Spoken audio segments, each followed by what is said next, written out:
providing testimony and doing that. Okay, so just you're new to committee meeting, first thing, you know, how you'll sit at the dais, we'll work all conversation through the chair, we never back and forth, any of that, and if you have somebody testify and you don't agree with, you just sit there and smile, but you know, maybe noises or clap or boo or hiss or, and any of those kind of things, and so we want to hear from everybody, but I'll repeat again that we set this meeting time at 9, because we have other members of this committee in different committees right now that are going to try to do both. Then our good speaker moved the gavel in time to 9:30, so we only have a half hour. And so I just started on the introduction of that 203 bill. Pause that until noon. We're going to take up 197. We do have an amendment.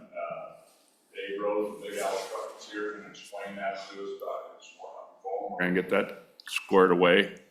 And then I think this bill it's a committee bill. It's been worked through the session, so hopefully we can not. And if not, we'll lay it back for good. Okay, so with that, I'll quit talking.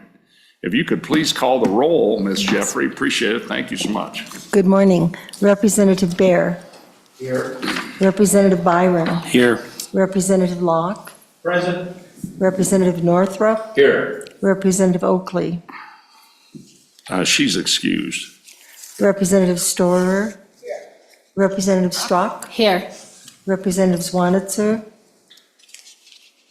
He's excused too. They're both in committee meetings. I think so.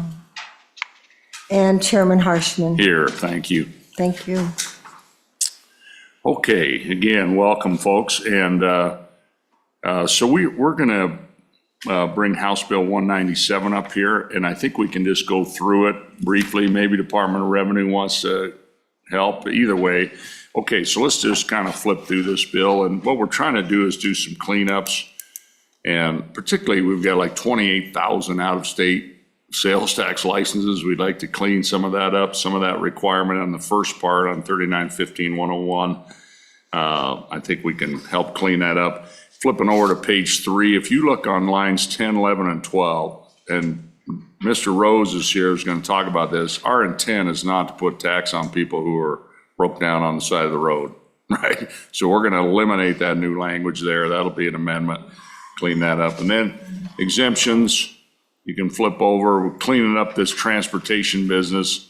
The exemption is on railroads and pipelines. That's really what that is all about. And then you flip over licenses more on page 5, licenses again. No new language on 6 until the bottom of 7. This is the proof of residency and compliance piece. Flipping over to page 8. And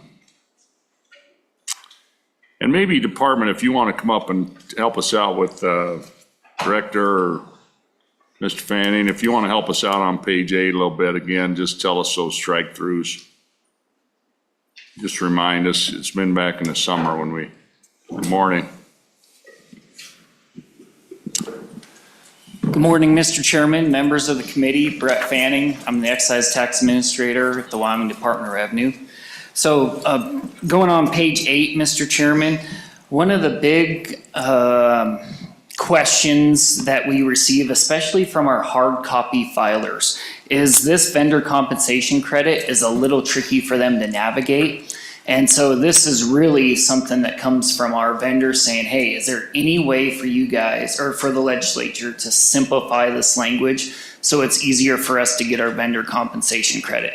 For those of you who don't know, if you do pay early by the 15th of the month for your sales tax, we'll give you up, or the legislature will give you up to $500 of the taxes that you've collected on the state's behalf. This is to simplify that credit, just saying, hey, it's 1.95% up to $500 as opposed to this stair-step approach, which is a little more difficult for our hard copy filers. If they're an online filer, this calculation is done in the background on their behalf.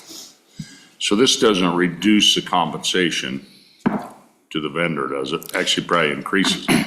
Mr. Chairman, that's correct. There is a potential for an increase there as well, if vendors do choose to take advantage of it. Okay. Okay, any questions on that, page 8? Maybe just sit right there as we kind of flip through this bill. Okay, page 9. Why don't you talk to us about page 9 real quick, too, taxpayer remedies? Sure, thank you, Mr. Chairman. So in Wyoming, we have this unique structure where our Department of Audit is technically separate from our Department of Revenue. Very unique structure. And I'm lucky enough that I've been on both sides of this. So here, what this process is doing is saying, hey, if we have a refund request that the Department of Revenue may not have the knowledge or the expertise, or maybe even it's a time aspect as well, this relates to, hey, if we're gonna send it over to the Department of Audit, this tolls a statute of limitations so that we can make sure the taxpayer is given back any valid refund that's due back to them. It's just tolling that statute as an administrative between two different agencies working on that refund. Okay? Okay, and then flipping over to page, and members, if you have questions, boys, sure, chime in, please. And then page 10. And then I think this part, you know, that's by vendors physically, that part that's struck on line 17. Go ahead and comment on that, please, Ms. Thank you, Mr. Chairman. This is one that we see quite often. So for sales tax, we have 2 resort districts in our state, and they are located in the county to the northwest. Right now, and I checked this recently, right now, there are companies that are outside of the resort district reporting tax into the resort district. Well, this statute says you've got to be physically located in that resort district. So this is clarifying it so the vendors can continue to collect the sales tax as they're doing right now, but the statute doesn't reflect that current practice. Yeah, very good. Okay, and then that takes us to the end of the bill. Members, do you have any questions, Mr. Fanning? Anything on this bill? I've highlighted that part, and I think Mr. Rose here going to talk about that on page 3, that J, we're going to return that back, I think, proposed to anyway. Okay, any other comments or questions? Okay, thank you, Mr. Fanning. Is there anybody here would like to comment on this bill? I'm just going to open up to all public comment, elected officials. Folks, I know Mr. Rose, why don't you come on up? And love to hear. Appreciate your letter. We visited on the phone this morning, but I think the whole committee's got to kind of hear this background. This is really on page 3, lines 10, 11, and 12, that paragraph J that you reference in your letter that you sent us. Good morning and welcome to the committee. Good morning, Mr. Chairman, members of the committee. This 39-15-103, letter J, where we're striking out for the repair, alteration, or improvement of tangible personal property. First of all, I'm Dave Rose. I own Big Al's Towing and Recovery here in Cheyenne. I'm also the president of the Wyoming Towing and the Wyoming Towing and Recovery Professionals. Very involved with the House or with the legislation that pertains to towing. So I sent over a letter to all the members of the committee urging you to strike out this language, or to leave this language in as is. It's good language, it works. We recently went through the Supreme Court and they verified that this is absolutely not taxable services as far as emergency roadside services. If you did change this to on tangible personal property, this could open up a whole can of worms, not only on emergency roadside services, but other services as well. It gives the Department of Revenue a lot of leeway on who they can tax and who they can't. We are professional services. These people are out there stranded on the road, locked out of their car, don't know how to change a tire, or, you know, they're dressed up to go someplace and they don't want to change a tire, so they use their roadside services, which we are third-party vendors for. And so in order for us to collect tax, we'd either have to do that through the motor clubs or through the people that are broken down on the side of the road.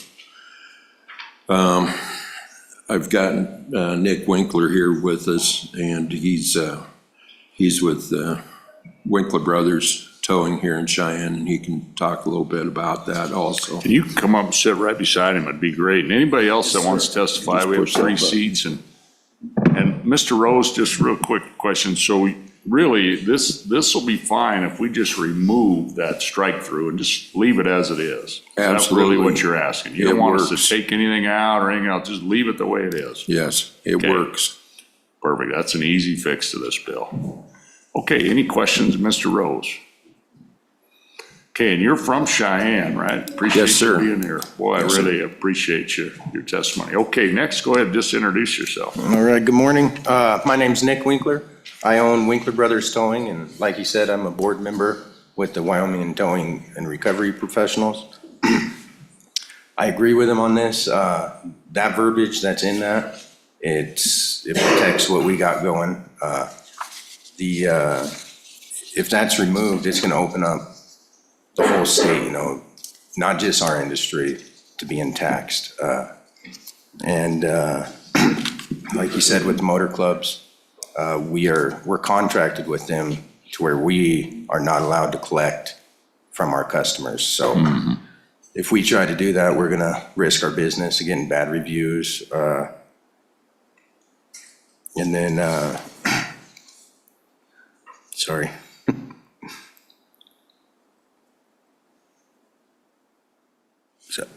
Sorry, I kind of got Oh, that's sidetracked. good. Want to make sure you get all your notes, man, make sure. you Yeah, get so it. we risk our bad reviews there, and then, my goodness, I'm not good at talking in front of people, I apologize. Like, with the roadside, we're already doing it at a low rate, so our only real option is to eat that tax ourselves. So we're gonna be cutting into our own business Yeah. there, if that goes through. So same question I had, Mr. Rose, really just leave it as is. Don't, just want to be clear. Exactly okay? how it is, yes, sir. Yeah, gotcha. It's been litigated already on this Yes. professional service, so it's, okay, very good. Okay, any questions? Okay, thank you, appreciate you. And you're from Cheyenne here too. I am, yes, sir. Appreciate you being here, thanks. Thank Okay, you. is there, and anybody else that would like to testify on this bill? Thank you, gentlemen, sure You bet. appreciate it. And if we need, we'll call you back up Alrighty. if we have further questions. Thank you. Is there anybody here would like to testify on this bill? For or against? Any comments on the bill? Okay. Nobody, I don't see anybody wanting to testify on this bill. We're going to close public comment on the bill. We don't have anybody online on this bill. I talked to the, yeah, we're good. Okay. So members, yeah, you have a question? Oh, yeah. Mr. Fanning, come on, we have a question for you. So Representative Bear's question on that paragraph J, I think. Go ahead. Thank you, Mr. Chairman. Mr. Fanning, if you could tell us what the purpose was for the striking of that language from the department? The Go ahead, idea. Mr. Fanning. Mr. Chairman, Representative Bear, yes, thank you for that question. So there is a time overlap that was going on while we were discussing this issue over the interim session. So we knew that there was going to be a question related to the words repair, alteration, or improvement of tangible personal property. And so this is something that was litigated, and it was something that was in the process of being litigated. So the words that came up in, I believe it was the June meeting, service on tangible personal property. If you remember, some of the questions I was asking in some of those interim meetings is kind of what is the legislature's intent on some of these? Is it for services to be taxable on tangible personal property? Or is it to be a much broader term or a much narrow term? So the department in some of those interim meetings were really seeking for clarification, because now we've got this kind of subset of repair, alteration, or improvement. So the department was just seeking clarification there, as opposed to what is the legislature's intent if you're gonna do something or work on tangible personal property. We had always administered service or work on tangible personal property as that was a taxable service. Now this ruling adds a subsection to that policy. Okay, so just to follow up on that question though, but if you keep the words repair, I'm just thinking of a car mechanic or a car tow service, right? I mean, if I take my car into a mechanic for repair, that falls under repair. Or I have something added to it, an alteration, you know, or an improvement even. You know, I get some new exhaust or something. That to me is clear. I think though, somebody broke down the side of the road, you're not really, I mean, we don't want to relitigate this, Supreme Court's down the road, but I guess just in my mind, I mean, I don't see that as an improvement going out and getting somebody out of the ditch. So that's where so I'm in agreement. I mean, that's a professional service in my mind. And so if we want to tax services like professional services in the state, that's a way bigger conversation. That's an interim deal. And then, you know, that's the old broaden it out and maybe lower the rate by a penny or two, but not, you know, I don't want to do that here. That's not our intent. We want to make sure we're trying to clarify some of these things in statute. That's my little oratory on this. I'm sorry, I don't want to digress into that. Any other questions for Mr. Fanning? Go ahead, Representative Bear. Thank you, Mr. Chairman. Follow up. It was mentioned in the earlier testimony that there would be other industries that would be affected by this. Can you give us an example of any other industries that you might think might be affected by this decision in the courts? Go ahead, Mr. Fanning. Mr. Chairman, Representative Bear, I don't have any off the top of my head. I really don't. That was part of the intention of this updated language. What was it your intention that anything done on work to tangible personal property is sales taxable? Or is there more implications based on the Supreme Court decision that you don't want as many services taxable on repair, alteration, improvement of tangible personal property? That was the overall intent. Okay. Very good. Any other questions, members for? Okay, members, any other discussion or question, or are we ready to go to work on this bill?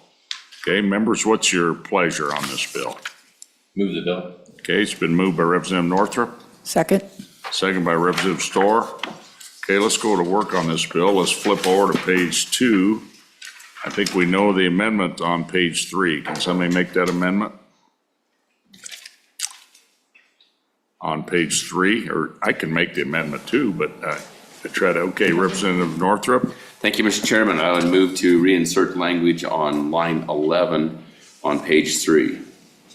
Okay, and it is, I believe, all on line 11 and then get rid of that on word. That's correct. That's right. So just return it to its original language. Yep. Yes, sir. Is there a second? Okay, second by Representative Strzok.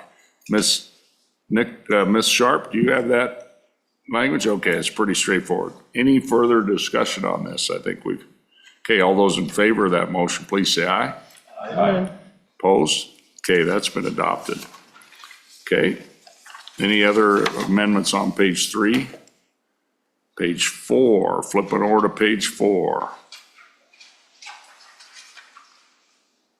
Okay, page 5.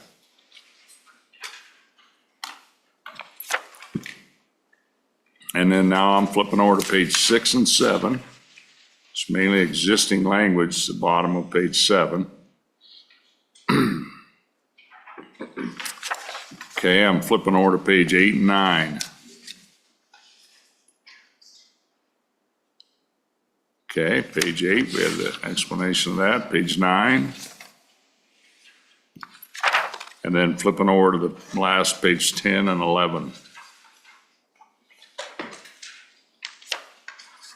Okay, members, any other amendments? Any discussion of the bill? Anyone have any comments or thoughts? Okay, we ready to, question being called on the bill as amended, roll call on House Bill 197. Ms. Jeffrey? Representative Bear, Aye. Representative Byron, Aye. Representative Locke, Aye. Representative Northrup, Aye. Representative Oakley, Aye. Representative Storer. Aye. Representative Strock, Aye. Representative Zwanitzer. I do not have an absentee vote from him. Okay, excused. Chairman Harshman. Aye. The bill passes with 8 ayes and 1 excused. Okay, and he's in committee, I believe, in his health committee. Okay, I could leave it open, I guess, for him. Yeah, we'll probably just leave that open as a courtesy for him, and he's Okay. working, he's chairman of another committee.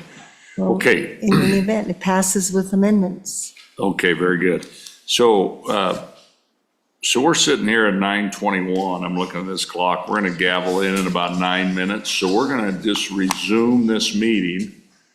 You know, say if we gavel out and recess at noon, probably around 12:15. And I think we'll be down on the Senate side, on the west side, room 6. Okay, this meeting will continue. So we'll sit and recess, and then we'll be ready to take up that House Bill 203. I just started the explanation of it, and we'll kind of pick up where we left off. The vice chair will be chairing the meeting, and we'll go from there. Okay, so a few minutes after noon. All right, thank you all for being here this morning, and we're in recess now. Thank you.